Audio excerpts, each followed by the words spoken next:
Okay, we'll call the meeting to order. Sorry for the slight delay. If you would join me, please stand for the Pledge of Allegiance. All right. I pledge allegiance to the flag of the United States of America and to the republic which stands one nation under God, indivisible, with liberty and justice for all. Thank you.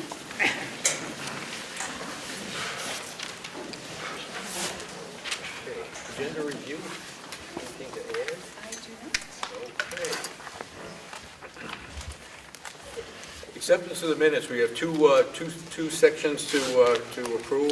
First, the Academic Affairs Committee meeting from October 7th. So moved. Or I'll make a motion to approve it. How about Second. that? That's good. I'll Okay, second so it. moved and seconded. Again, those members of Academic Affairs that were there, please signal by saying aye. Aye. Any opposed? Any abstentions? One abstention. Thank you. And the school board meeting from October 7th. I'll make a motion to approve the minutes. Second. Okay, it's been moved and seconded to approve the minutes of October 7th school board meeting. Any corrections, omissions, changes? The hearing none. All those in favor, signal by saying aye. Aye. Opposed? Any abstentions? One abstention. Chair votes aye. Thank you. And motion to approve the manifest signatures for tonight, and the total of the manifest is $3,131,636. So moved. Second. It's been moved and seconded to approve the manifest in a total of $3,131,636. All those in favor, signal by saying aye. Aye. Opposed? Any abstentions? Chair votes aye as well. Thank you. Public input. It's a time when you can ask the board some questions if you have any. Oh, yeah. Am I supposed to stand? Go ahead, David. Thank you. Well, my name is David Bickford, 183 Bracker Road, New Durham. And Jack helped me out when I came in the door and answered some of my questions. But there's a couple here left. Let me get my glasses. I was at the Budget Committee meeting of New Durham, and the selectman member read a letter about not being able to use the school for voting. So I was wondering if you'd speak to that tonight or explain it a little further, because I didn't really quite understand what he was reading and what he was... We will discuss this more as we go through the calendar discussion later on this evening. Tonight, you mean? Yes. That's fine. And I would like to reiterate that during the deliberative session this last year, we asked to have pay rates of the employees placed into the annual report. So I'm just wanting to reiterate that. It was brought up by a couple of us at the deliberative session. And I think I sent in a, I don't know, superintendent, if you got my right to know request for the pay rates? You didn't see it yet? Okay. I don't actually recall that, but we'll double check into that and see what, see what I it just sent says. it Yeah. yesterday, so Okay. that's it. Thank you. Thank you. Anyone else? Okay, hearing none. Connor? All right. To start us off, I want to apologize for my absence last month. I was at a college fair, That's certainly... trying to figure everything out for next year. All right. Well, to start everything off, we have Q1 ending this Friday. So if you see a high schooler, I suggest don't try to talk to them because they're probably all stressed out over midterms. So for the ending of fall sports, the teams that made playoffs were cross country, volleyball, and field hockey, both only getting to one game, volleyball and field hockey.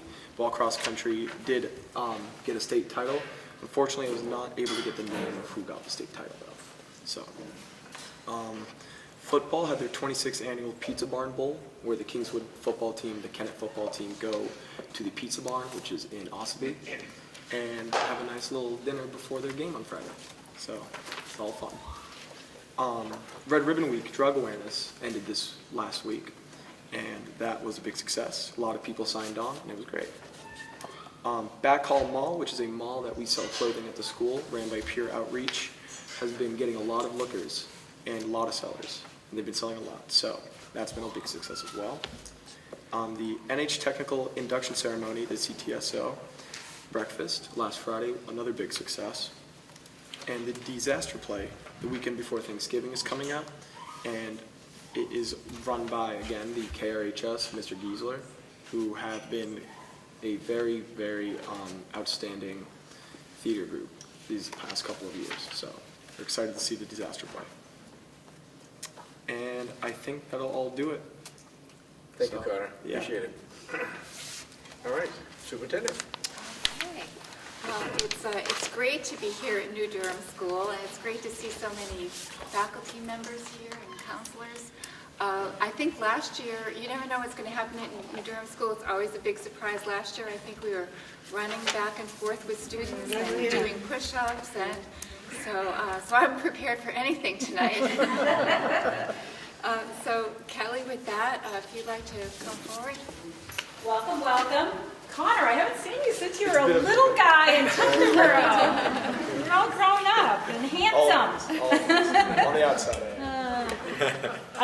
Well, you know, I always like to update you on what's going on in New Durham when you come here. So first I'll give you a little state of the school report, and then I'm going to turn it over to faculty and kids. I wanted to thank you and the taxpayers for your continued support. This year we were able to add 6 smart panels to our classrooms to replace old broken smart boards. We bought new furniture for multiple rooms. Some of it looks a lot like this in the upper grades. There's still some plans to improve the drainage on the playground and to address the cow wall on the old part of the building. Through the district safety measures, we've added about 14 cameras and we've rekeyed the building. The maintenance department enlarged our shed door, and our 6th graders followed up by painting the sheds this fall. Last spring, our artists in residence were an a cappella group named Ball in the House that were a wicked lot of fun. This year, we hope to bring the New Hampshire Dance Institute here to work with our students and staff. The robotics team is competing this Saturday at Londonderry Middle School. You're all invited to our Thanksgiving dinner, which this year will be on a Friday, November 22nd. Over the summer, the staff read The Culture Code by Daniel Coyle. We really loved this book. I think I heard you say, Did you read it, Krista? Mm-hmm.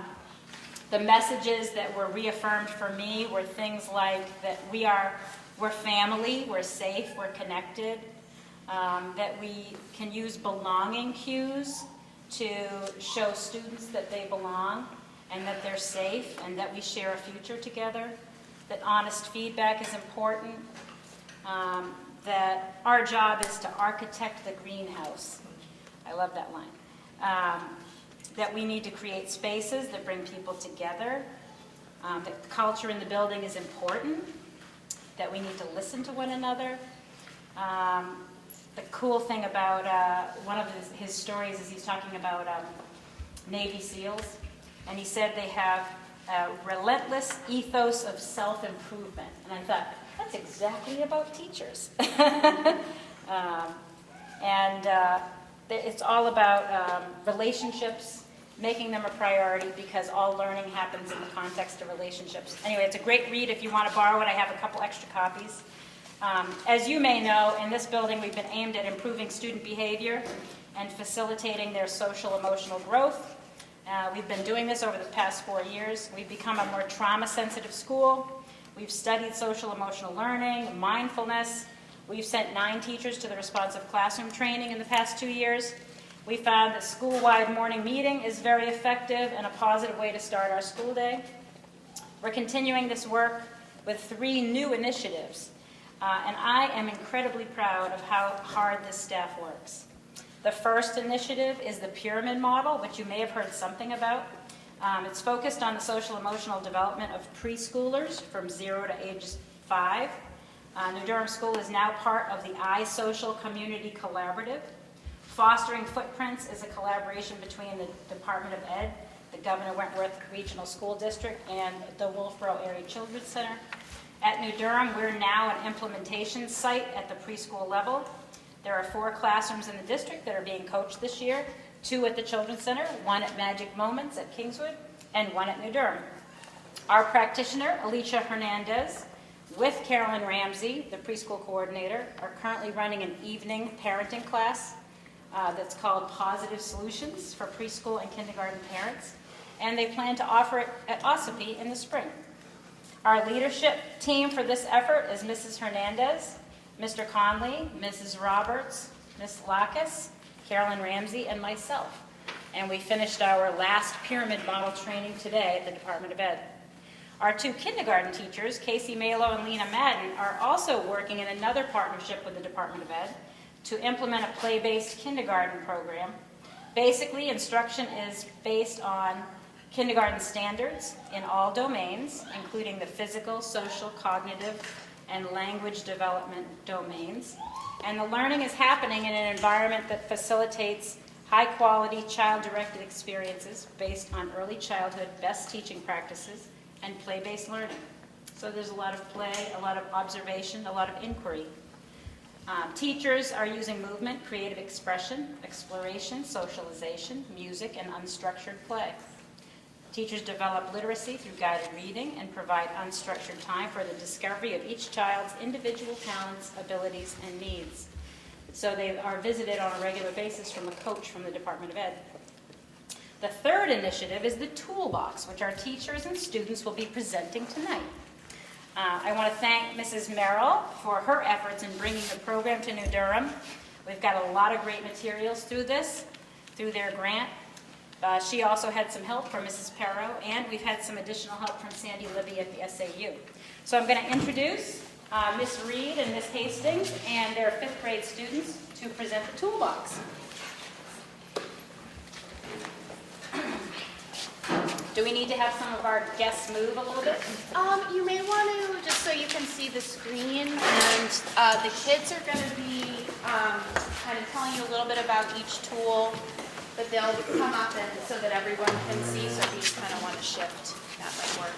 Well, Miss Hastings, there is a microphone behind your laptop if the kids need a microphone. Okay, great, awesome. I know I definitely don't. Okay, my name's Emily Hastings. I teach 5th and 6th grade ELA and social studies here in Durham. And this is my colleague, Kim Reed. Nice to be here. Should I shut the lights down? How do you want to do it? We'll turn the lights off for this part, I guess. Yeah. That's fine. And just to kind of say a little bit more about Kim, Kim is also on our 5th and 6th grade team. She teaches 5th grade math and 6th grade social studies, 5th grade social studies as well. Oh dear, I'm already. So, I'm going to go back to the beginning. What did I do? I didn't even press anything. okay. And then, So we started this new program, Toolbox, for social emotional learning here in Durham this year. So you can move to the next slide, Kim. So this graphic here is something that was shown to us during our training, and it really stuck with me because I thought it was a really perfect way of showing how emotional intelligence is built. So it begins within, and then you are able to, over time, develop self-awareness as a child. Of course, that takes time. It takes time for adults too, of course. And then with self-awareness, you can then move to self-reflection, and then to self-management. And from self-management, you can move to social awareness and eventually social competence. And this is something that I sort of put together on my own based on trainings that we've had over the years with social emotional learning, and also just some of the literature I've read personally by Brene Brown. I know the administrative team read Dare to Lead this summer. She's an excellent resource for this subject area. So the idea here is that any kind of negative emotion, any negative behavior stems from a feeling of vulnerability in some way. And so if you are treated in a punitive way, if there's not a tool or a practice available to you to alleviate that, then what you're going to be faced with then are uncomfortable feelings and negative behaviors, and that's going to lead to shame, and shame leads to disengagement, and then the cycle begins again. So, next slide, Kim. So with the implementation of social emotional learning and with Toolbox, the idea is that we can build acceptance of feelings and then empower students and adults to choose a tool or practice. That then causes their feelings to be eased, and then they can move back into engagement and to build more emotional intelligence and social competence that way. So, and this is something that the Toolbox program develops just to kind of connect all of the tools that we teach the students to common core skills. So as you can see, I think that sometimes there's talk of soft skills, but soft skills really connect, deeply to hard skills if they are practiced consistently. So without further ado, these are our lovely fifth graders. They're going to tell you about each tool one at a time. And we will start with the breathing tool.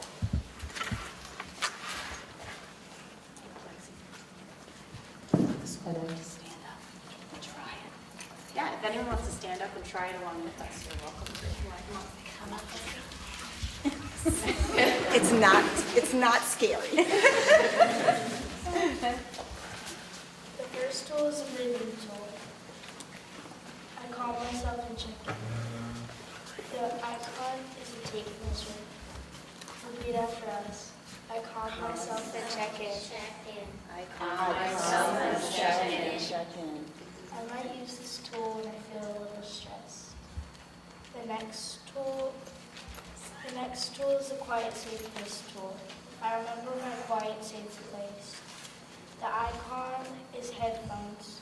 Repeat after us. I remember my quiet safe place. I remember my quiet safe place. I might use this tool when I want to be by myself.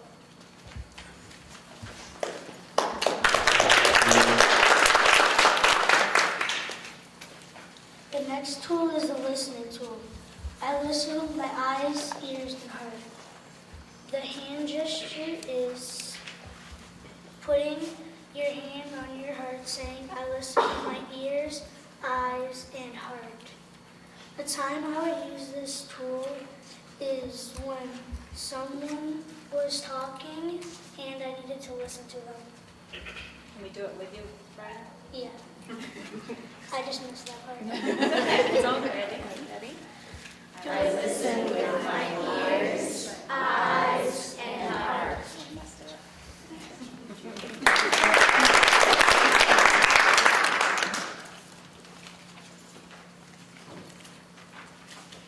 The next tool is the empathy tool.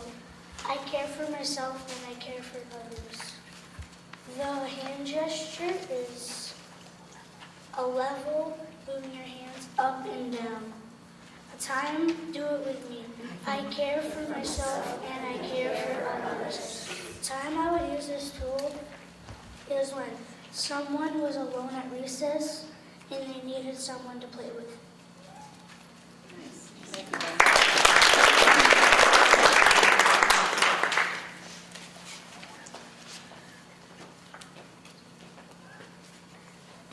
The next tool is the using our words tool. The tagline is, I use the right words in the right way at the right time for the right reason. The icon is a pencil. The hand gesture is to write your name in the air with an imaginary pencil. Repeat after us. I use the right words in the right way at the right time for the right reasons. The time when I would use this tool is when I'm talking to a friend and I don't want to make them upset. The next tool is the personal space tool. The tagline is, I have a right to my space and you have a right to yours. The icon is a ball of yarn. The hand gesture is to take an imaginary ball of yarn and spread it around you. Repeat after us. I have a right to my space and you have a right to yours. A time I would use this tool is when I'm frustrated or upset with something.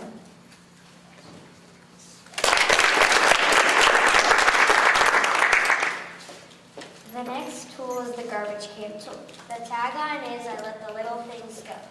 The gesture is you take your hand and you throw it over your shoulder, like you're throwing something away. An example where I could use this tool is when I think it's a big problem, but it's really a little problem. Do it with us. I let the little things go. The next tool is the taking time tool. The tagline is, I take time in and I take time away. The gesture for this tool is you tap your wrist like you're tapping a watch. Do it with us. I take time in and I take time away. A way I could use this tool is when I'm doing a test, I could take time away and work hard to prove how smart I am.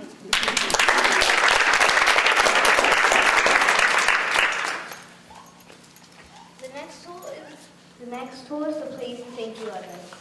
Thank you tool. The tagline is I treat others with kindness and appreciation.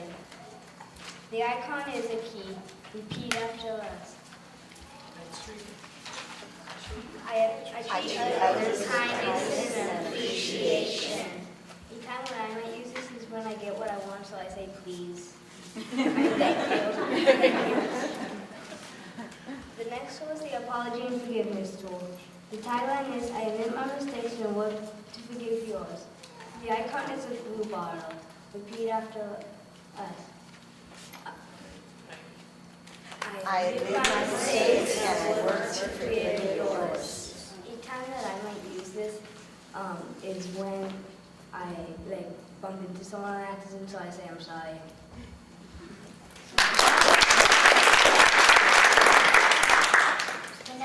The next tool is the patience tool.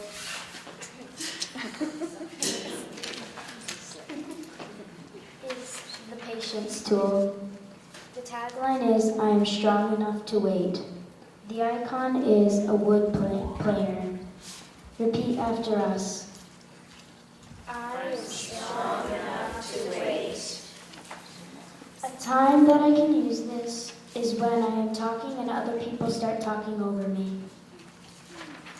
The next tool is the courage tool. The tagline is I have courage to do the right thing. The icon is a carousel lantern. Repeat after us. I have the courage to do the right thing. A time when I use this tool is when something scary happens and I feel scared.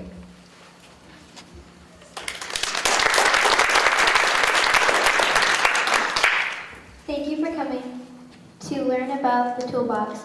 Our presenters were Lexi Fowler, Ryder Dumont, Abby Morin, Ava Waldron, Seamus Kelly, Tiana Fowler, and me, Anna Santulli. Those tools are really helpful in a situation for children and adults both.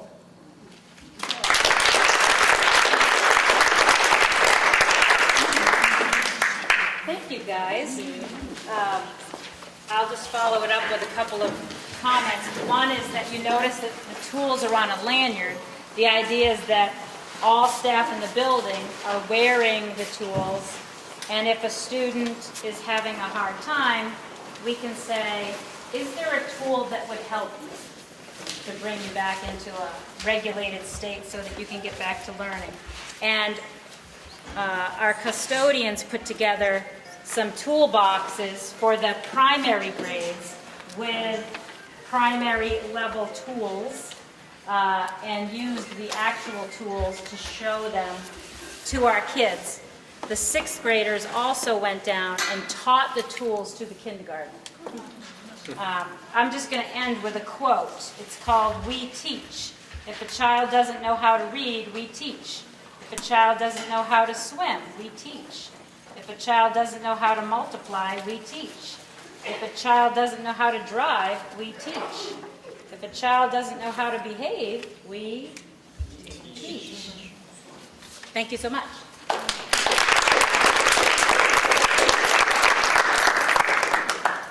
Kelly, that was a great presentation. Thank you so much. And the kids were so great, as always. It's always the best part. But New Durham School is doing great things. Next, under my report, we have a presentation from our transportation, Marion Belanger. And I want to tell you that Marion has a very difficult job. And because most of what she does is behind the scenes, I don't think people realize how difficult it is. And she is so patient and so supportive of kids, so supportive of parents.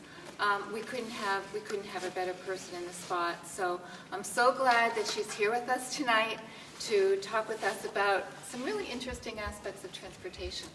Thank you. Thank you for having me tonight. Just wanted to give you guys a transportation update. For our driver information, I just wanted to let you know we have 30 contracted drivers.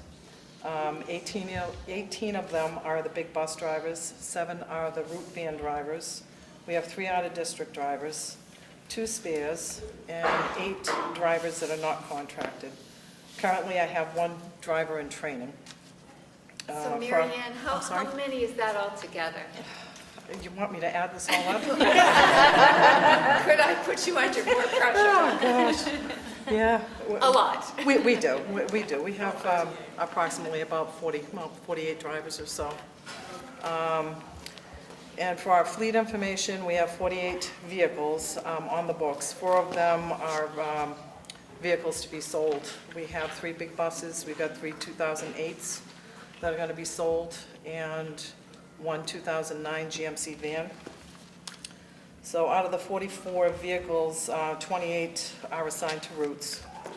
We have 16 vehicles that are backups. We have 3 Toyota vans, 4 GMCs. We have 7 Thomas C2s, which are the 71 passenger buses, the bigger ones. And we also have 2 flat noses, which one is an 84 pack and the other is a 50 passenger, and they both have the luggage compartments underneath. And driver shortages, right now we have a driver in every seat, but as Tim knows, it's tough. It's just tough out there. I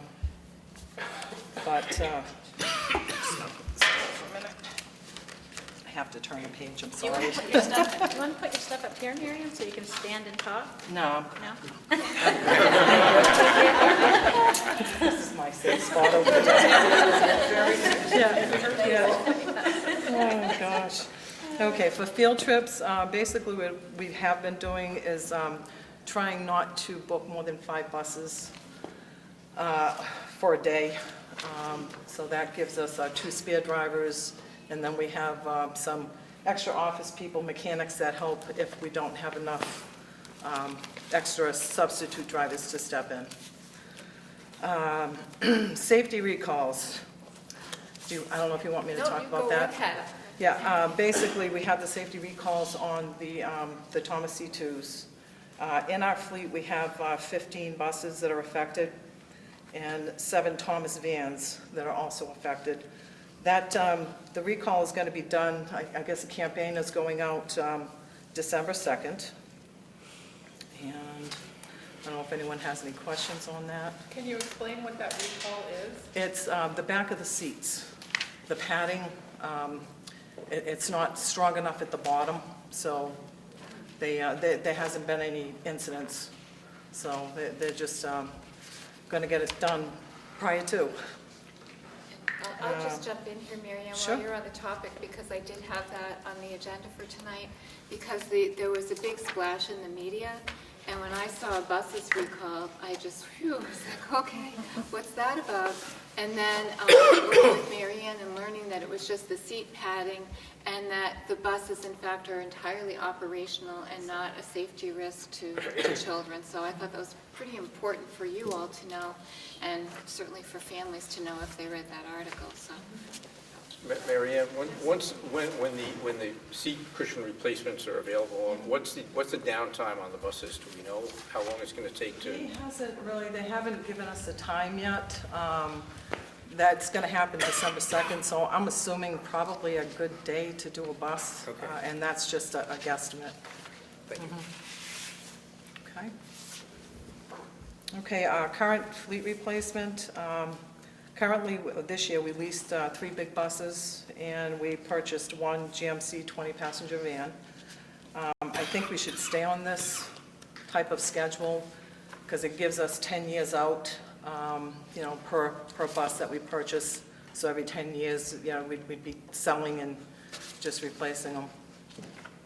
I think that would be beneficial to the district. Current fleet issues that we're having, we are having a lot of rust. with the brine, I think, on the road, it's getting a little tender under the older ones. So we have been pulling buses, and they've been doing a lot of repairs with, the fuel tanks, cross members. So we've had a lot of repairs on that end. Okay, monthly mileage. In September, we did 99,321 miles. Yeah, that's a lot of miles. And the current transportation software that we use TransFinder for the software for our trips, and it's also for mapping, and that's been pretty helpful for us. We also have GPS units in the bus, which is done through the fleet location. And our bus cameras. Currently, we're using Provision and REIs for our cameras. We just purchased 2 new Provisions, which have the high definition. So they're supposed to come right into the seat so we can actually see the kiddos, which is great. Because I know there's always a question, and the seats are so high that you always can't see inside. And they also have the stop arms on these new cameras that we just got in. So it's supposed to download as the buses come through, so. Yeah, we don't have it installed yet. It just got delivered about 3 days ago.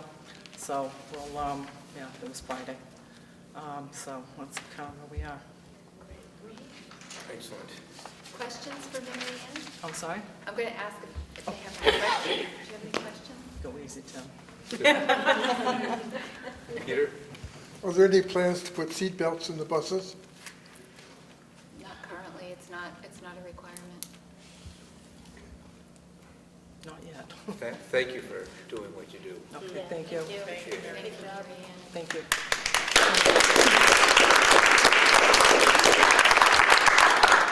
I just want to piggyback on Marion's presentation. There are a couple of things that she mentioned that are particularly helpful to me that we have on our buses, and that's the GPS, and also there's another. And Marion, what is the tool that we can gauge how fast the buses are going? Oh, that's on the GPS. That's right, within the GPS? Yeah. Okay. So not only can I gauge a location at any time, I can also, I know how fast the drivers are going. So if I have, sometimes I get parent complaints, and I can say, well, the bus was here at this time, and it was going at this mile per hour. So it's really great to have that. So. It has indicators too, so that you Yeah. know the bus is Yeah. stopping. So it's really, you can give a parent a real concrete answer, which is terrific. So, thanks, Marion. And just to mention, I know Marion briefly touched on it as far as the rust with the buses. That is turning into a huge issue for a lot of people that deal with buses. So certainly we're getting into finance season and budgeting. You may really want to take a good look at that. And I know you said you're comfortable with it right now as far as the 3, but especially with the age of the vehicles and that sort of stuff, you may want to look to increase that number. I would certainly support that, knowing how the buses are and certainly handling the rust issue. Okay. Thank you. Thank you. Thank you, Tim. The next item is I have a letter from a community member, and I don't know if he's here. I think he is here. Okay, great. This is Eric Moran? Yes. Yes. How would you like to do this? Would you like me to read your letter, or would you like to speak to it? Okay, and then you can speak to it if you'd like. Good afternoon, board members. My name is Eric Moran, and I'm the RCO manager for Whitehorse Recovery Center in Ossipee, North Conway. I'm also a parent of 2 children that are in this great school district. I'm writing to ask if I could help our school district implement the new LEAD program into our elementary schools, primarily the 6th grade, before the kids go to the big school. LEAD is an evidence-based program that will help educate and empower our students to make better choices and hopefully stay drug-free. Now here's why I am feeling so passionate about this matter. I go to the Kingswood Youth Center every Wednesday school is in session. We have started calling it Prevention Wednesday. I realize that we are only speaking to approximately 12 to 20 kids on any given day. Working in the field that I am in and with the kids that I see, I'm afraid that medicated assisted treatment and the legalization of marijuana is going to impair our youth's future. I look at my own substance use. What were the first things I used? Drugs and alcohol. Why? Because that was what was in my home and in my friends' homes. It's quite simple. Now with Suboxone in so many of our homes, I have talked with some kids who have tried Suboxone before anything else. I find this very concerning and feel that I have a moral obligation to try to do something about this. I have already talked with a few police chiefs and they seem to share my opinion. I was wondering what it would take to consider this in place of the older version DARE. LEAD is evidence-based. The police seem to have funds to help cover the cost, and I will gladly go before the county commissioners for any other needed funding. I look forward to hearing from someone soon. Thank you for your time. So Mr. Moran called me, and I explained to him that I had put this on the agenda and had planned to read the letter to the school board, and he asked if he could come, and I said, of course. So, Come right up if you'd like to talk a little bit more about it. I just, because I'm sort of like on the front lines, and we just launched our 24/7 recovery coaches into the emergency department in Memorial. I'm hoping to get in Huggins early next year. But with all that, in several meetings, they're saying that medicated assisted treatment is a standard. So with that being the standard, that means that is the one that is being used the most often. I tend to not agree with that, but I also know I'm not going to win that.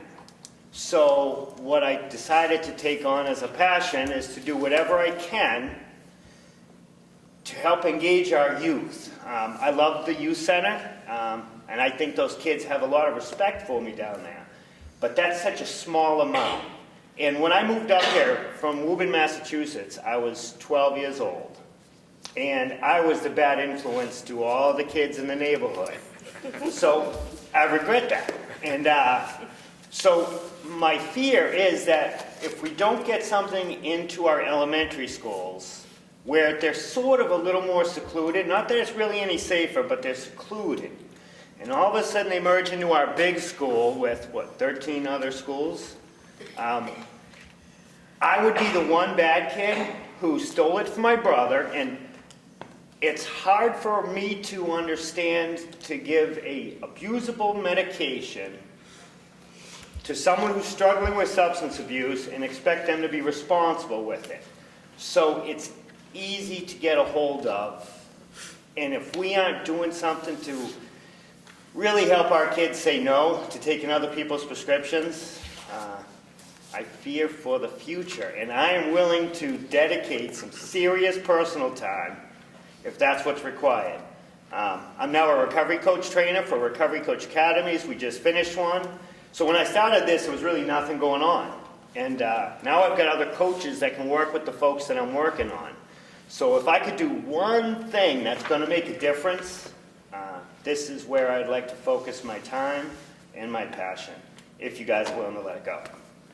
So I know there's a lot, and I don't know what it all entails, but I do think that if it's not LEAD, I'd like to find something that everybody can agree on. I'm even willing to work with the kids, but I can't work with all of them. Mr. Moran, does LEAD have an actual format of a structured Yeah, I can program? share all the information. There's all sorts of websites. I am by far no professional on it, but it is the evidence-based thing, and the police department are working directly with teachers, as I understand it, maybe one day a week, and the teachers are using the education to carry throughout the week, so it's not as time-consuming as DARE was. And the officers, if they're already DARE certified, it's only a one-day training for the police officer if they were DARE certified, and because teachers already know how to teach, it's one day on the curriculum. So I see the expense being relatively small. So if I'm estimating 2 out of 10 homes now have some sort of abusable medications in it, and I think that's a very fair number to say.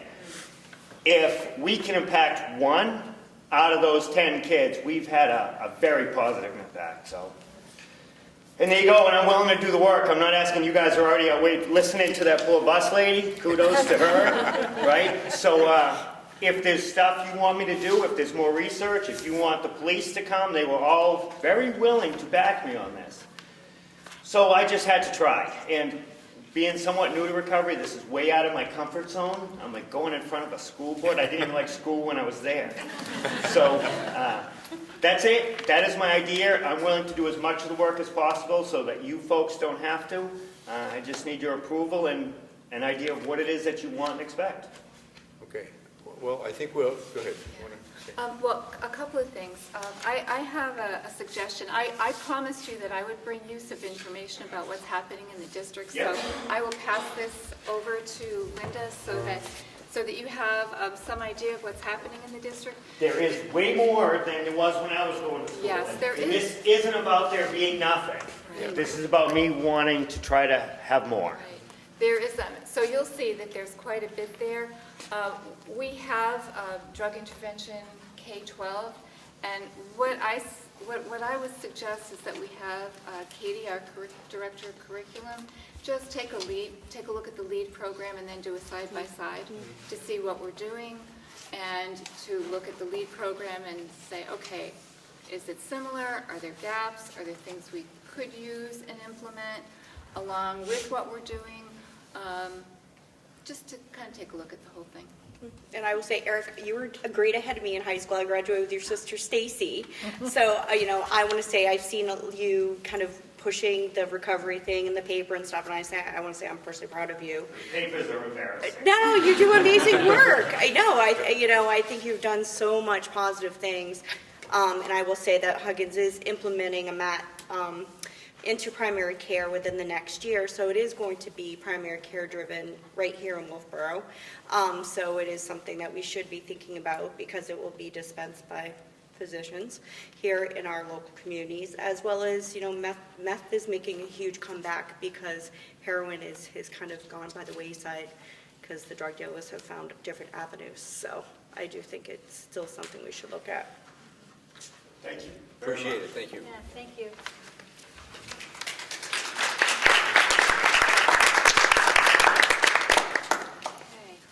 The next item is use of the Kingswood parking lot, and there was a very similar situation here. Kathy is here. Kathy Eaton, who owns Molly the Trolley, has written us a letter about using the high school parking lot during the summer because, Kathy, do you want to explain it? Sure. I think you're probably, and then I can explain some of the conversations we have had about what would need to be in place in order for you to do something like that. Sure. Okay. Thank you very much. So I have copies of the letter if anybody doesn't have it. I know it came out, so I'm guessing most of you have read it, so you have a little bit of it, so I'm not going to take more of your time by going over that. Basically, we have traditionally, the trolley has been going through Kingswood High School and had stopped there for 32 years. And I put this on your thing there if you had a chance to look at it. It's our brochure, but I wanted to point out that in the very center, if you look at it later on, is a map of Wolfboro, and you'll see the trolley route with the little lines as it goes. So what we're really proposing is to add a trolley and continue what we do with our hop-on, hop-off tour, but then run a shuttle from Kingswood directly to downtown. So we'd go directly to the railroad station, probably the docks, and then back. So this whole thing would change, but we'd have two routes, but they would connect, so then people can do the hop-on, hop-off kind of thing. So why the congestion downtown has increased to the point, I mentioned that in the letter and some anecdotal information about that, but I know we change drivers at 1:30 in the afternoon downtown, so the driver coming on arrives in their vehicle and the driver gets off the trolley and they switch positions and then they drive that vehicle back to the barn where we park out at Auto Care Plus where the trolley stays. So We can't find a place to park when we come into, there's no take a parking space and get out and get an ice cream cone before you get on the trolley, no.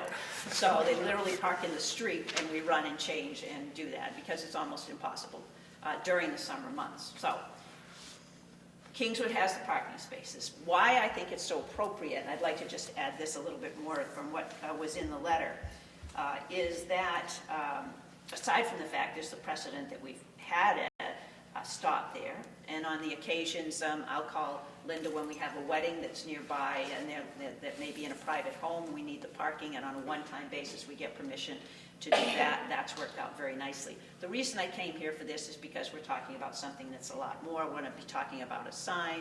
We're going to be trying to target visitors coming into town so that they choose to park and ride and leave their car there and go down, and we hope to spend the whole day and get on the trolley, go to all the museums, do all the things that you can do. Right now, there's a 2-hour parking limit downtown, so it really precludes that. I have people say I can't do the trolley ride, or I know the Mount Washington, it says they have a 2.5-hour ride. There isn't even enough time to park the car and do that. Never mind have lunch and do some shopping.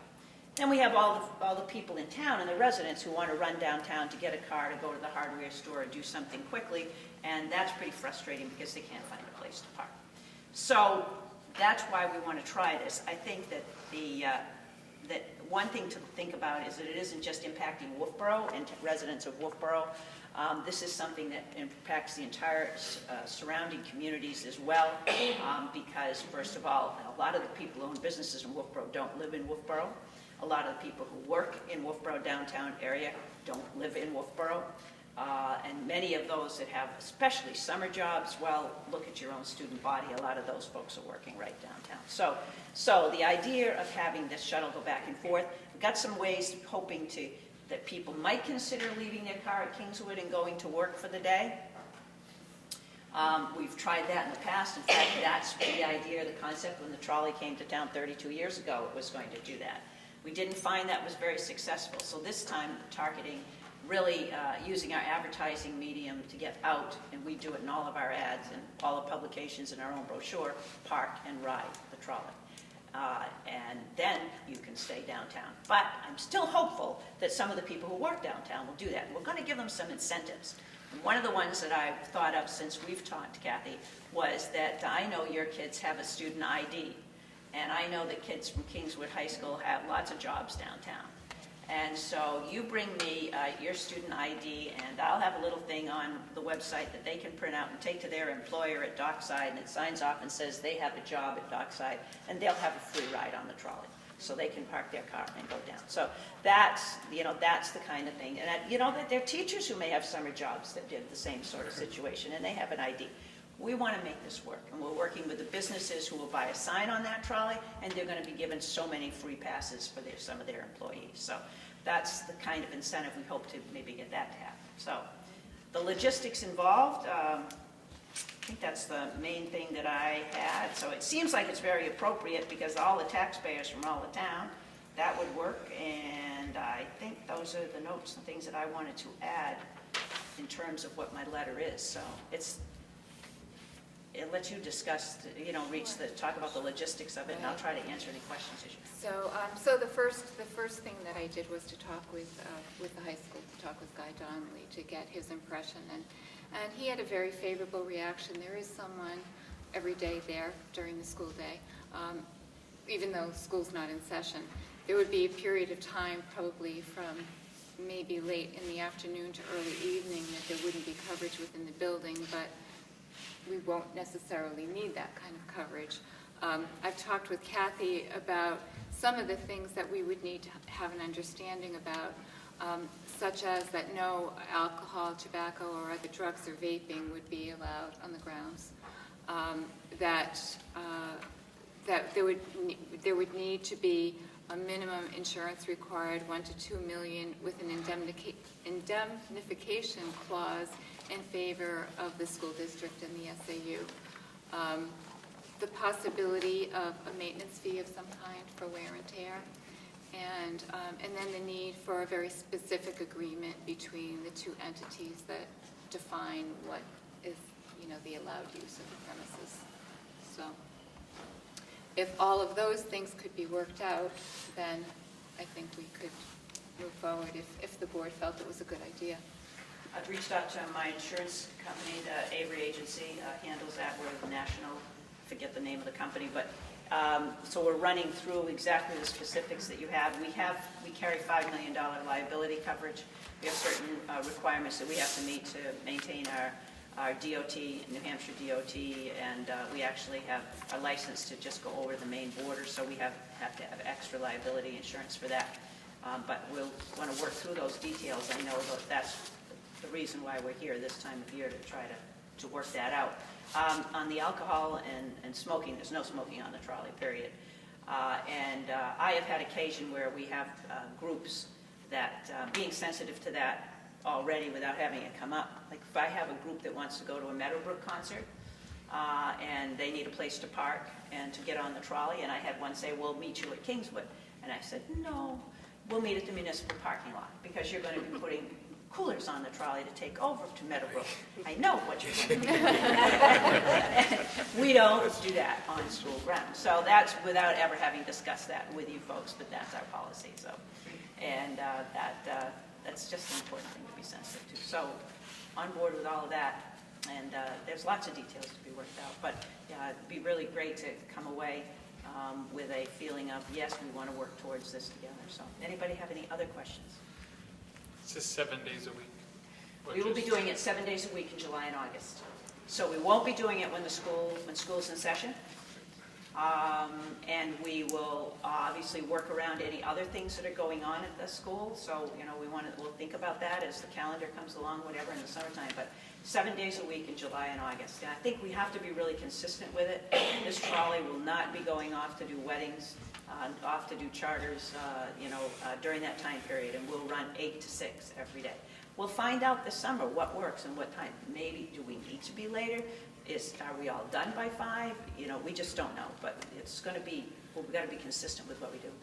Would you be using the middle school parking lot for the most part, or which parking lot would you? This is what is part of what's to be determined. So which one would be the best one to use? So it looks like, you know, there's 3 possibilities. There's the technology center. Right. There's what we call the middle school Yep. parking lot next between the cemetery and the high school, and then there's the Kingswood Arts Center. So I don't know. It seems logical to me to maybe use that middle one that you're talking about. Where do you do your turnaround now? In the middle school? When we go in the Lucas, what is the? McManus, right. And by the Art Center, and then we swing around, and then we go out there. And I think the present sign is actually directly across from the Brewster Cemetery, right in that area is where it has traditionally been. You know, in the 32 years, I think it's disappeared twice. But I don't know if it's definitely there, but it's always a marvel to me that it stays around as long as it does. Kathy? Yeah. Historically, though, first night or last night, whatever you want to call it, I mean, it changed. You've used the facility for that purpose back then, right? Oh, yeah, we still do. I mean, we've never promoted it, you know, so we've never gone out heavy. But I will say, park at Kingswood and we'll pick you up there. And we've never been super consistent about it, because our trolley right now, like Lee used to go do charters. So I'll tell you, every Saturday afternoon, we're probably not running after 2 o'clock. So we're not reliable service that way. This is going to be a little different. We're going to be very reliable, and we're going to be there every half an hour. So we're going to be there at 1, and we're going to be back there at 1:30, and then downtown on a quarter hour, so that people know and it's reliable. You know, we can't take somebody there and then not get them back. No, what I meant was that historically you've been doing this already. Yes, But we've on had a a more limited trolley basis, stop but still for done. 32 years. We've had a trolley stop at Kingswood for 32 years. Well, based on as busy as Wolfboro gets during the summer months, I mean, I do think it's a good idea if you can get some traffic out of downtown. And my personal opinion is if you can work out all the pieces, I mean, I'm certainly in favor of moving forward and trying it this year and see what happens. I want to make sure that we're covering all the bases, obviously, to protect ourselves and yourself as well. That's right. We've got to work through those, and you know, if we come to a bump, then we got to sit down and figure it out. Yeah. But it just makes so much sense. There are those parking spaces sitting here. How many do you have at the high school? Does anybody have any idea? A lot. A lot. Yeah, there's a lot.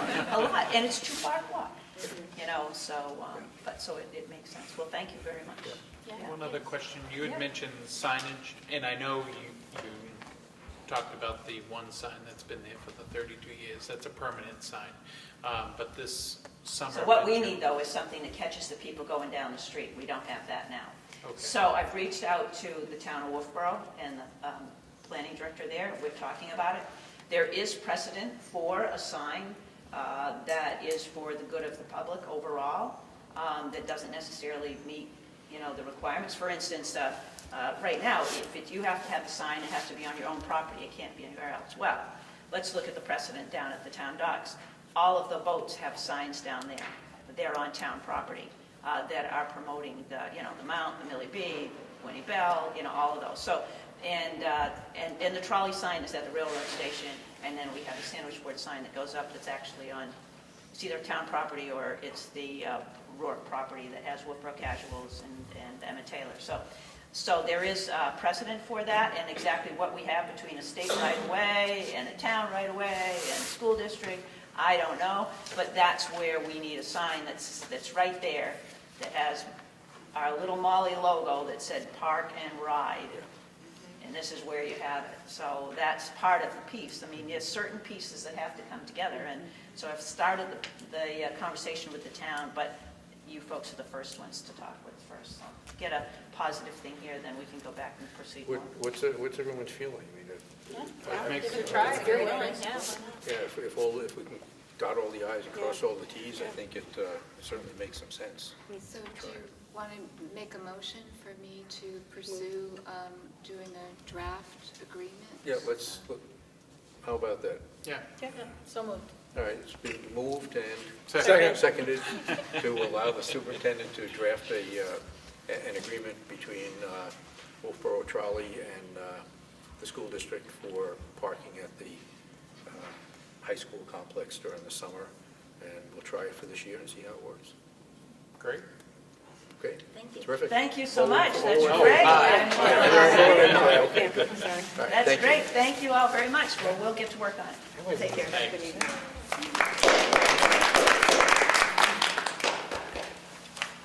Okay, the next item is a quick one. It's Town of Wolfboro committees. We have a couple of committees that the Town of Wolfboro has asked us to participate in, which is great. So I just wanted to inform you that Kathy O'Blenis is going to be working on the Town Planning Committee, so she'll be our representative. So thank you, Kathy, for doing that. Thank you, Kathy. My pleasure. And then there's also a New Hampshire DOT Route 28 Advisory Committee project. And since it's Department of Transportation, there's one person that's particularly suited to do this, and that's Marion. Yeah. So Marion, Oh, no, great. Oh, yeah. unless Tim wants to do it. No, that's Marion. She's got plenty of time, you heard. Yeah, okay. The next item on the agenda is school calendar. And at the last board meeting, we had talked about two calendars, and the problem with trying to construct a calendar that doesn't go well into the last part of June, and how difficult that is for our families and kids. And so as a result of that, one of the calendars actually has us in school on the voting days. And at that point, you had asked me to talk with Effingham and to talk with New Durham, which I did.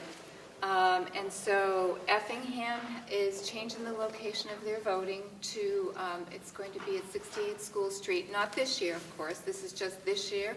Voting will be in the schools, but next year Effingham is going to be at 68 School Street. So that conversation went very well. I also had a conversation with Scott Kinman, and again, Scott was very nice to talk with, and I explained to him the dilemma, and he said that he would certainly talk with the Board of Selectmen, and I did tell him that this was the board reaching out, and that the board hadn't made a decision, which I was very surprised by the letter that you received, because it talks about arbitrary decision, and arbitrarily anyway, they just seemed very upset because the decision had been made, rather than realizing that you were really attempting to reach out and get some feedback. So I don't know if it's necessary to read this. I think you have all read it. Yeah. So it's, obviously they would prefer to keep voting in the schools. So in that situation, if all the other schools could be open, is there something we could do for New Durham? Because this has happened before.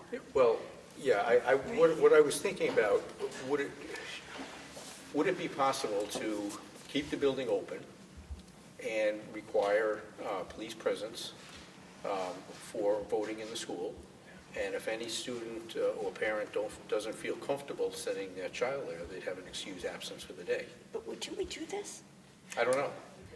We did, this is what we did in the past. Yeah, I was going to say, I remember we had it here, we had the police presence, and there was no issue, and then Parents were just really scared. I would Yeah, say, yeah. because of course Yeah. there's been school shooting after school Yeah. shooting after Yeah. school shooting, and parents are just really, really We're worried. nervous. Yeah. And I understand that. And But I I'm- think, sorry, I think that the events of last year, or was it 2 last years. year? Yeah, with our neighboring town in Alton, Yeah. put a lot of our parents on alert, on high alert. Yeah.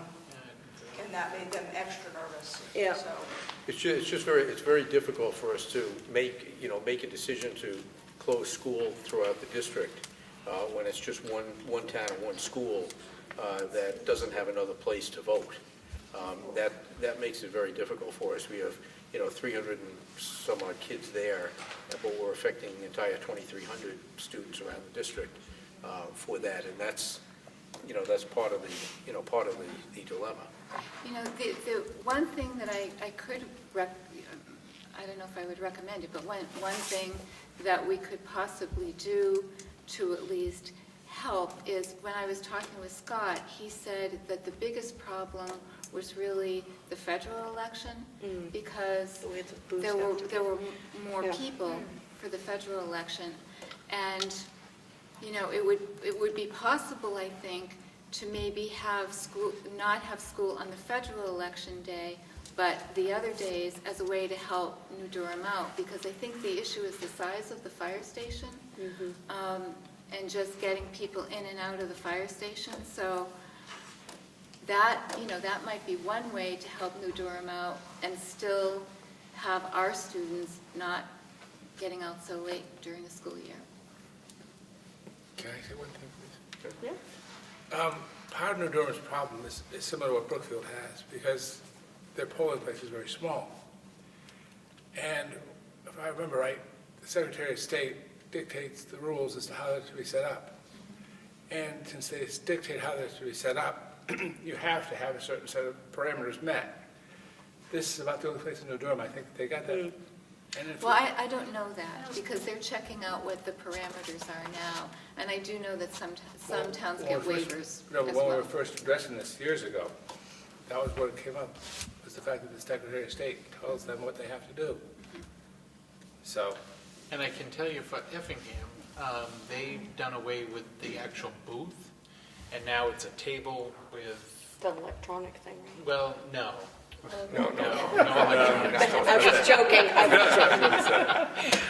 But it's like a cardboard thing that you could sit and fill your ballot out. And I'm not sure what New Durham does. Do you have regular full-size booths here? Yeah, we do. So that might be something to look at, because certainly the municipal office is a lot smaller than, obviously, the gym.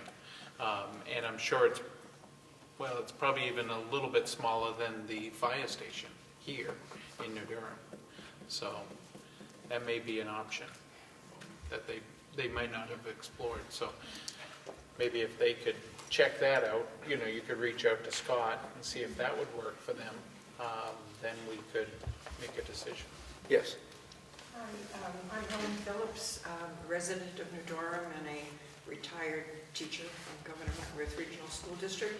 I'm also on the Budget Committee in New Durham, and 2 weeks ago, I guess, when we had a joint Board of Selectmen and Budget Committee meeting, the letter that the selectmen received about not being able to close the schools was discussed with the Budget Committee. I'm here speaking as a resident, not as a member of the Budget Committee, not for the Board of Selectmen, for myself as the mother of a teacher who teaches in the school and of 2 grandchildren who go to this school. And we've always had our elections here. We did have a local election in the fire station when it was a very small turnout. But as you said, for a federal national election, it would be impossible. The square footage of the fire station community room does not allow for us to have the number of booths that we would need to have. Now, we used to have elections and the school was open until all of the mass school shootings started, and parents became very concerned, and they were like, well, I just won't send my children to school. Well, that's an option, but my daughter teaches in the school, and she would be here, and so would all the other teachers, and so would the children whose parents must send them because they have to go to work that day, and they are very concerned. So what I'm asking, as just a citizen of the town, is to please look very carefully to try to figure out a way that we can have the election, especially the national election, in this building without having children in the school. Because when we tried very hard to sell the addition to the residents of New Durham, I was a teacher at the time, and part of it was, this is our community building. This is where we will be able to have all of the community types of things that we need to have. And election should be the absolute most important of all of those activities. So most residents of New Durham don't know that this is an issue because it was just at a Board of Selectmen Budget Committee meeting. But I think that we will have, when residents and parents do realize this, that if we can't find some way to work this out, that we'll have an awful lot of disgruntled residents in the town. If we can do something for the federal election, what about the other elections? I mean, I'm not a Board of Selectmen member. No, I'm just... And so I can't give you an answer to that. But when we did have an election at the fire station in the community room, it was not a federal election. And it was a bitter, bitter, bitter cold day. And we had people who could not go anywhere because the fire station has no shelter whatsoever, having to stand outside. The lines were long just because they can only have so many booths. I don't know the details. I just know that we do not have the square footage in the fire station community room to have an election where the majority of voters, or 80% hopefully in the national election, will come to vote. And I don't know about the others, but that is something that might be talked about with the Board of Selectmen. Okay, thank you. All right. Are professional development days going to be a full day next year? Is that something, or is that what we're doing now? I just wonder if you could alternate like a day out with a professional. Do you know what I'm saying? That's what we do now. That's what we do now. Okay. And actually, one of the calendars, aren't we front-loading the... Yeah. In this calendar. In this one, yeah. David. Thank you, David. In the past, way back actually in the 90s, I recall we used to do them at the library, voting. And then we did some at the fire station. And then we were able to come here. Of course, this does work best. One of the things we never, I started to explore at one time was the church. I know Wolfboro, I believe, still uses a church. And those are generally ADA. And so that might be something to consider, just down the street, a couple of tenths of a mile. It's right here on Depot Road that goes out to the highway. And I don't know if anybody's been exploring these things. I'm sorry the selectmen didn't do a better job of their letter. It did seem a bit terse when I heard it. I was at that meeting that she spoke to. So anyway, that's all I can offer at the time.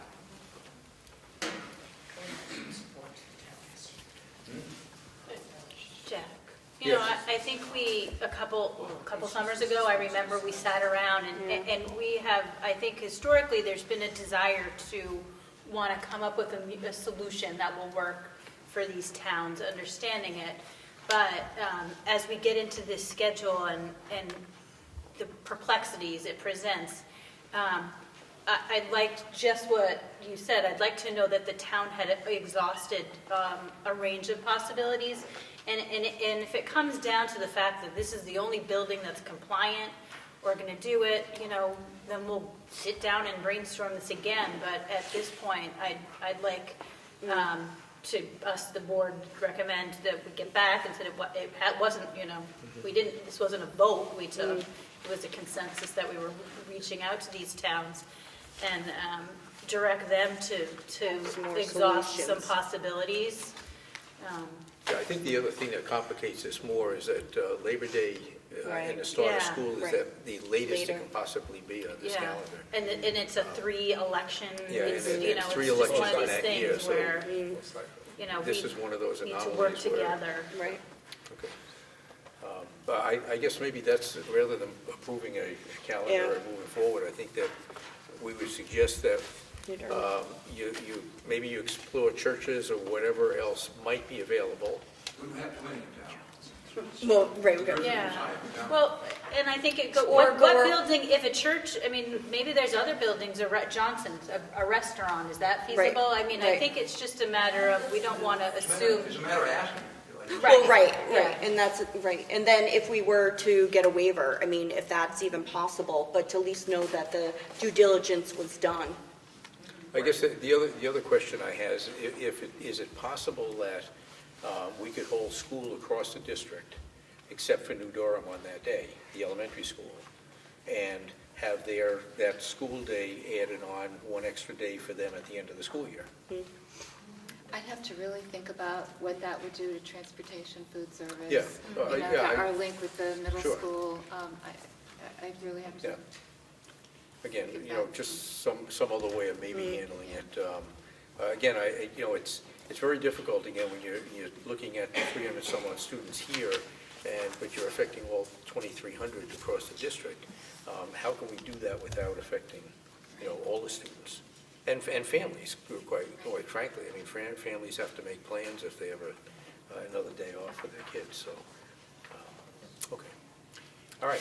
And since we're on calendar, can I just ask, I think the question was asked at our last meeting, but the 25th, November 25th, does that have to be a full day off for the teacher conferences, or can it be a half day? It has to be a day and a half total. It has to be a day and a half. That's Okay. by virtue of the contract. Okay.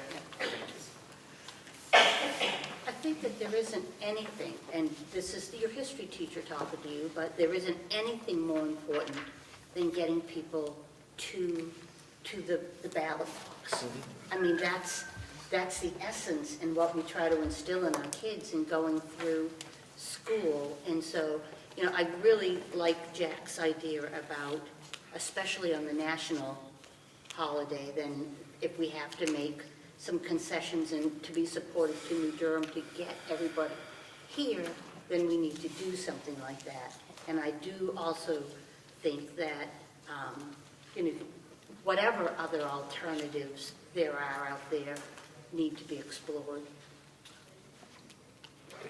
I agree. I don't think we, as the letter kind of points out, that we took a vote in shutting New Durham out. That's not the case, and certainly wouldn't be the way that I would vote.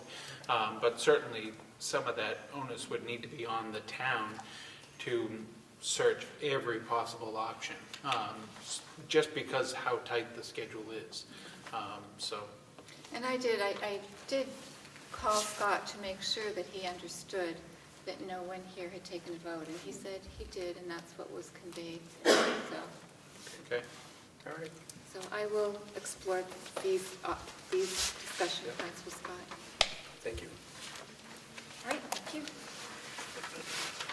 And next item is school board vacancy. We have one candidate, Jim Pittman, and I think you probably have his letter.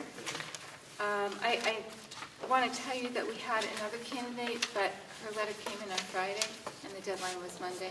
So we've always stuck by the deadlines when we've had a process like this. So Jim is available for an interview any night after 6 except for November 5th and 6th. So that means we could do, and of course we have budget meetings next week, pretty much all week. So that leaves, the next week would be Monday the 18th. So Monday, Tuesday, Wednesday, Thursday of that week could work. From the point of us not having other school district business. What week are you looking at? The 18th. So Anytime after the 6. 18th, 19th, 20th, or 21st. And then we, Thanksgiving is? the following following week. Okay. Oh, late. Well, the 18th would work for me. Yeah, I'm good that week. We've got another date that week, maybe that we might have to have a non-public meeting as well. Okay. Yeah, I'm All good. in one? It's possible we can do it the same day, Okay. Okay. certainly possible. And where would this be held? Well, we could do it in Effingham, or he's willing to come to Wolfboro, so. Or whatever. Effingham? The request for the other. Yeah, just saying. The request for the other meeting was at the middle school. Okay. Not that it has to be there, it can be Okay. anywhere. So what date is the other meeting? If everybody is good for the 18th, Yeah. Yep. Yeah. okay. Chris, you're saying no? I don't know. I That's know a, that I that's have Monday, a- it's a Monday, so Yeah. Monday the 18th. All right, so if the majority, I mean, really, if the majority of the board can be there, that's going to be really critical, not only for the interview for the prospective candidate, but for the other non-public that we're going to have that evening. So the 18th would be Monday the 18th, and wherever you want to have it is, probably in Wolfboro would be best, Okay. I think.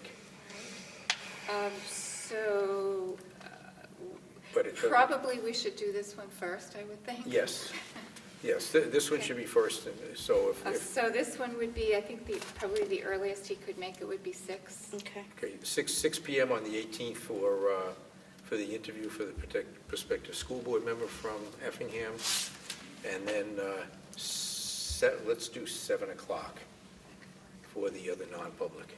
And we'll discuss that later on. Okay. At the SAU office? Middle school? It doesn't matter to me. I mean, I suggested the SAU office, and the comment back to me was, well, the middle school would be fine.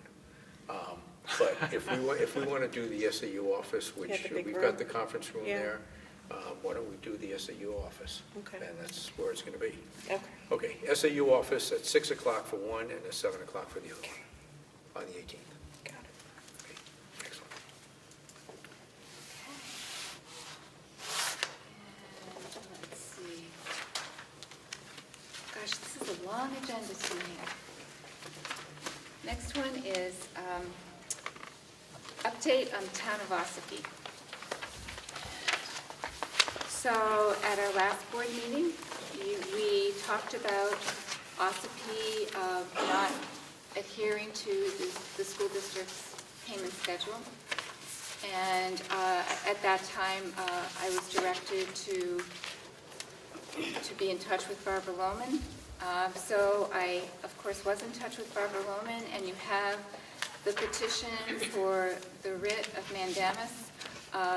So, and basically for the public, what that means is it's a petition to the court, and what we would be looking for is to order the town of Ossipee's Board of Selectmen to perform their duties under the law and pay Ossipee's share of the funds required to operate Governor Wentworth as required by RSA 198:5, and that would be on the payment schedule that has been in effect for years. So of course, the petition is quite long because it makes the school district's case based on the RSA, and that has been submitted to the court. It was submitted on October 31st, and so what I need from you folks is a vote to have that continue on from there. I look for a motion to move forward with petition of writ unanimous? So moved. Second. It's been moved and seconded to approve the superintendent to move forward with the writ for the town of Ossipee, against the town of Ossipee. All those in favor? Aye. Opposed? Chair votes aye as well. Thank you. You're welcome. The next item is also an Ossipee item. A community member sent me a copy of a Facebook page last week with a letter from the Ossipee Selectmen to the Department of Revenue Administration, and essentially requesting that the Department of Revenue Administration set a zero tax rate because they believe it's unlawful for them to be collecting taxes. And it's due to their understanding, apparently, of the Supreme Court's Claremont decision, which I think probably most Board of Selectmen are not reading that the same way. So I talked with Barbara Lohman, and my assumption was she was going to say, let's see what the Department of Revenue Administration has to say, which is what she said. So I actually made a 91A request this morning to see what the communications have been between Ossipee and the Department of Revenue Administration. And I had Ossipee's letter, so I just needed to know if there was any letter in response to it. And they did send me a letter, which I will read. Point of information, Mr. Chairman. Yes.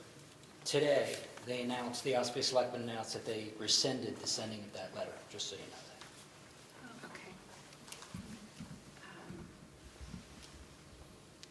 Okay, so I'm going to read this anyway. Sure.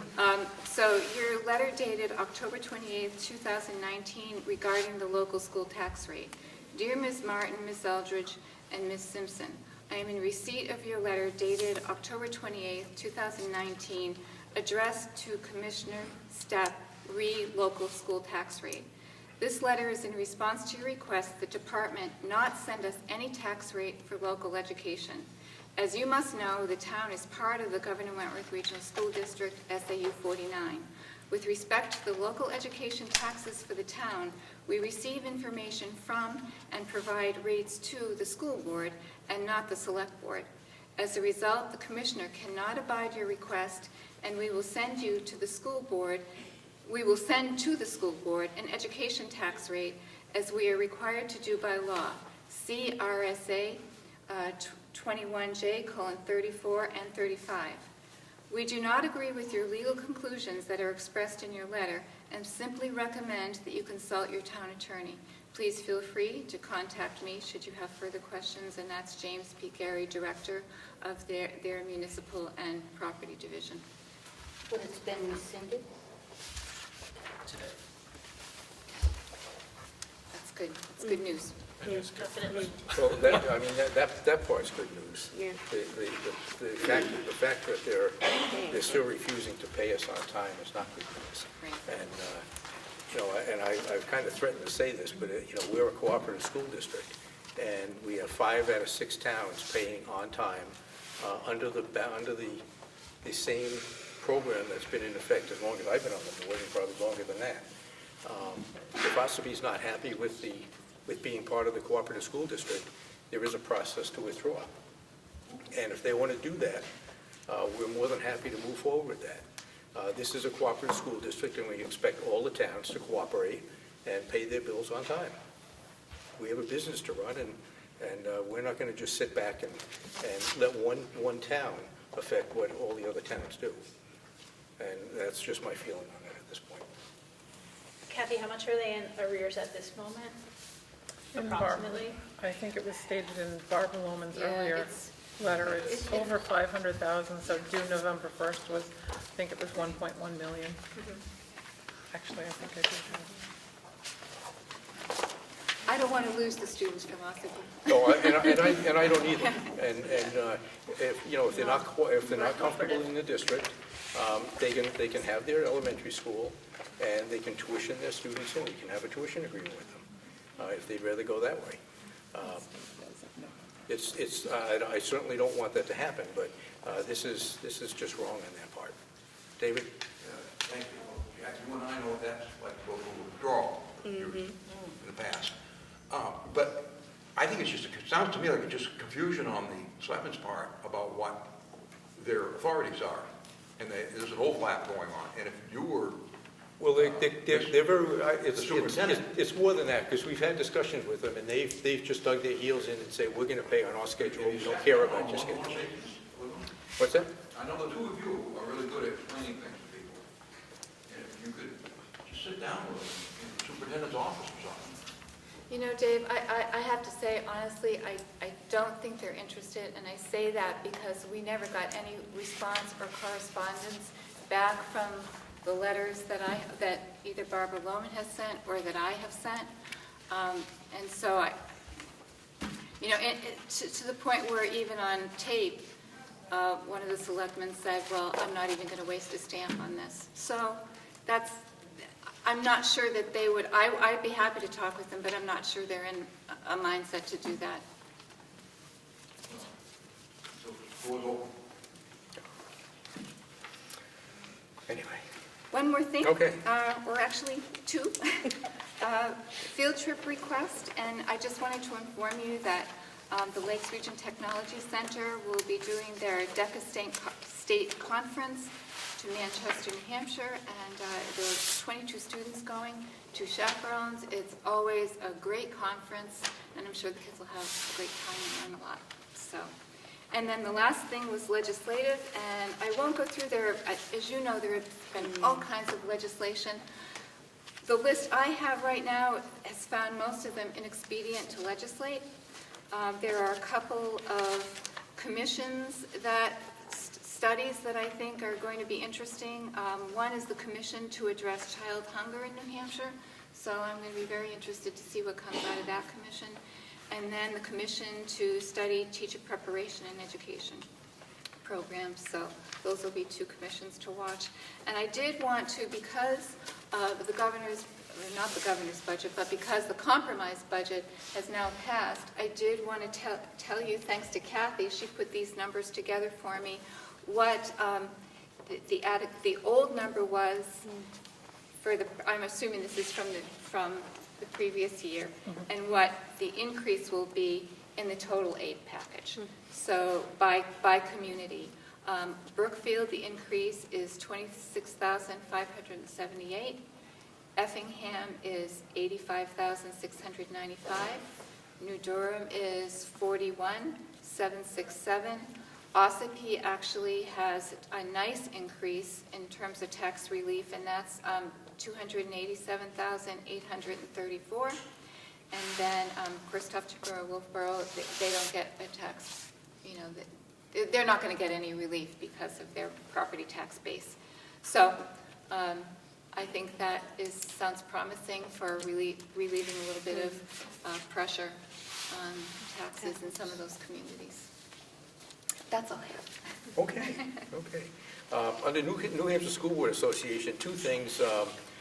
Tomorrow morning, I'm the rep for the NHIAA for the School Board Association, and at 8:30 tomorrow morning, we have a Finance Committee meeting down in Concord, so I'll be at that for the NHIAA Finance meeting. And then we have our board meeting on the 20th, when we'll be discussing the resolutions that will be presented at the annual meeting in January. So that'll be on the 20th, and that's an evening meeting down in Concord as well. Correspondence, just one note of a get well note to Deb Urick, and I just found out she was in a pretty serious car accident there. And how is she doing? Do we have any update? I think she's doing well. Okay. She's out of the hospital, at home, and on the mend. Okay, so we've got a get well card for Deb Urick, and I've got a nice little card here I'd like to read out. This is to Kathy, Heather, Linda, Kathy O, SAU staff, and board members. I want to thank you all for an amazing journey the last few years. It has been a complete joy and honor to serve on the best school board in New Hampshire or anywhere actually. Unfortunately, I wasn't ready to leave the school board, but moving out of Effingham was a choice I had to make. I wish you all the best and hope to see you all soon. Please let me know if I can help at all. Finding another Effingham rep. I will always have positive things to share. Bridget Edwards. I saw Bridget the other day, and she really didn't want to leave the school board, but circumstances kind of forced her hand. So But we'll move forward from there. But very nice to have her on the board when she was here. And that's all I have. Academic affairs. Work continues. On the new athletic team policy development, I just think I think as a committee, I think we're putting a lot of, really good time and effort to make sure things are fair and equitable for all the teams. Mr. House or Aaron came in today. He's doing a great job, kind of just gave us an overview of recruitment, just overall the boosters, everything that they do to support the teams, and really asked him, we want to make sure our policy, if we do need to change it, matches, the vision and mission of the sport. So I think, again, we're still working with Aaron and Kathy, and but I think we're going to have an amazing policy.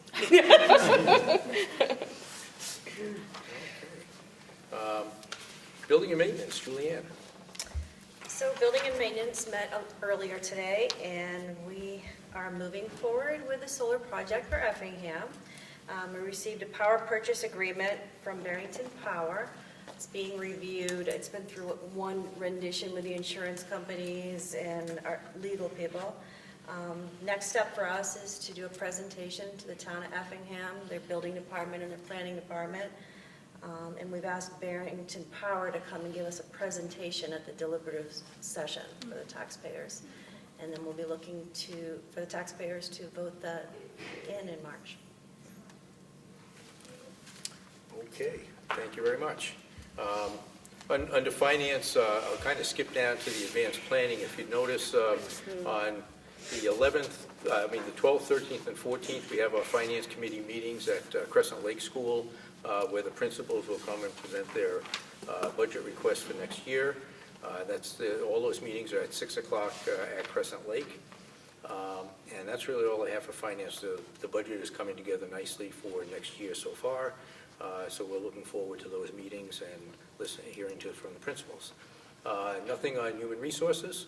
So we'll move to advanced planning. Down below, you can see there's no school on Veterans Day, the 11th. Finance committee meetings we just mentioned. Effingham Elementary's Thanksgiving Theater is the 21st. And our next school board meeting is December 9th at Crescent Lake, and that is also the preliminary budget presentation on the 9th. Public input. Nothing else, David? Okay, closing comments by board members. Let's start over with Krista. Last week, I think it was, Kathy and I went down to Middleton because I'd never been in their building before and didn't have a sense of what that community was like. I loved it. It was just wonderful. The teachers were up and positive. The kids were so cute and wonderful and wanting to show us what they had. And Middleton should be very proud of the school they have and the professionals they have working within their building. It was really wonderful. Second thing I'd like to say is, Kelly, I was really impressed with your State of the Union, sort of, because it's nice because we don't often hear what a principal has led their school to accomplish. And it was very impressive, and your kids were just wonderful as well.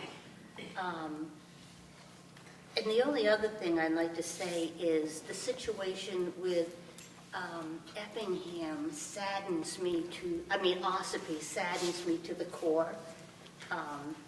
There just has to be, there just has to be a way to work it through, and it just saddens me. Thank you. Dana. Yes, thank you very much again for letting us know what's going on in New Durham, and I've been interested in this new venture that you're taking with student behavior and social and emotional development. It's so critical today to know the stressor points and then how to handle it before you get out of control. Which brings me to the Ossipee situation. I also feel so bad that it's got to this point, and I am the new rep from Ossipee. I will work with the school board, I will work with the town to see if we can somehow get back to a more congenial relationship. It's so important. I don't know how it got started. I just found out about this recently. And thank you very much for your presentation on Wolfboro and your drug adventure and trying to reduce the drug problems here in Wolfboro, New Hampshire, and in the district. So thank you. I guess that's it. Thank you, everybody. Stacy. We covered a lot of ground tonight, so I love these messages that are in the toolbox. I could look at this a couple times a day and take value from it, and I'm going to do that. You can put it in your office. Yes, exactly. But these are really important things because as I think of, a position where you write reviews for employees, these are really the takeaways that we look for in adults. And if we're instilling this information and these tools with kids at a young age, I mean, it's nothing but good can come of it. And thank Marianne. I mean, she had every right to ditch out of here. She got to be up really early. But, we talk about Marianne a lot, but she doesn't get the kind of, she deserves all the credit she can get. Oh, absolutely. So that's, And one thing pass it on. One thing I didn't mention about Marianne is she's my partner on snowy mornings. And we all know that is not a fun job. Yeah. Kelly, thank you for having us here, and staff, thank you for being here. I appreciate it when the staff stays and listens to us. Sometimes it gets boring, but thank you. And certainly this program is fantastic. But one thing that you had said, that you got the group to work together and paint the shed, as far as building and maintenance, we love to hear that. So that's fantastic. And yes, again, kudos to Marianne. Certainly working in the field and knowing some of the things that go on behind the scenes. Certainly she does not get enough pay in her paycheck each day. And I'm glad that we're able to possibly work out some sort of an agreement with the trolley company. I think that's going to be a big asset to Wolfboro. So I'm looking forward to that. And lastly, I'm excited to go see the play. So thanks for the reminder. Julianne? I'm glad you mentioned the play. It was fabulous last year, the year before. I can't wait to see it either. Kelly, I'm taking these home tonight, and I'm going to try them at home. And if they don't work, I know what He knows. No, but it was a great presentation. Thank you. Obviously, I always enjoy coming to New Durham. Trolley, I think the kids are going to enjoy that. I think the kids will use that from the Kingswood Complex and a lot of other people. I think it's a great idea. Well, here I am sandwiched between two people from New Durham, so what am I going to say? Yeah. Yeah, I got bookends. Kelly, thanks. I really like that program, and I do hope you get it. I know you said you're going to take it to Ossipee next year. I could see that going really far in the district. It's really, really good. As far as the trolley is concerned, I think that's the greatest thing we could possibly do for the town of Wolfboro. I have a daughter who's a school district employee who works even now, not tonight, tomorrow night. And during the summer, she has to walk. Her house is next to the Children's Center out in, next to the CAC, out on, not the CAC, what's the one that On 28. Eric was talking about. Her house is right near there. She walks from there to work at Nolan's. Because during the summer, she can't get a parking space. And she was for a while able to do it, but she was able to park in her sister-in-law's place. Well, guess what? Her sister-in-law sold the house, and now she can't park there anymore. So it's really good. If we can work that out, it's going to help more than just the students. I hope that they'll give the discount to employees as well. Didn't think about that. Thanks, Kelly. Always good to be here in New Durham and see some wonderful teachers who taught my daughter. I think, everyone's kind of said everything, and I want to read that book, actually, Kelly. I enjoy all that stuff. I always need them. Oh, you do? Okay, because I'm like, I'll read it. Yeah, so, again, thank you guys very much. I have to mention the play too. They're working really hard on it and they're really excited about it, so everybody go to the show. And count me in for Thanksgiving dinner. Connor? I really like the trolley idea. I know I work at the Yum Yum shop in the summertime, and, parking, even if it's at 8 in the morning, still no chance of finding a parking spot. So if we can get this to go, I think it'd be a great idea. Excellent. Yeah. Good. All right. Anybody else? I'll just tell you what I'm working on. I use the right words in the right way. That was a great presentation, Kelly, all around. Your speech and the kids were great too, so thank you. Thank you, staff. Thank you, Kelly. It really was, and of course, the kids are always my favorite part of the school board meeting anyway, so thank you very much. And thank you very much for your drug presentation, too. I think, I remember the old DARE program, and I know some of the flaws in why we discontinued what we did. But, whatever we can do to help enhance what we're already doing, I think, is definitely a positive step. So thank you for that. Anything else? Okay, I'll entertain a motion to go into non-public under RSA 91A, semicolon 3, paragraph 2 for legal, personnel, and student matters. So moved. Second. Okay, Christine? Dana? Yes. Yes. Stacy? Tim? Yes. Julianne? Yes. Yes. Wendi? Cheers. Thank you. Okay.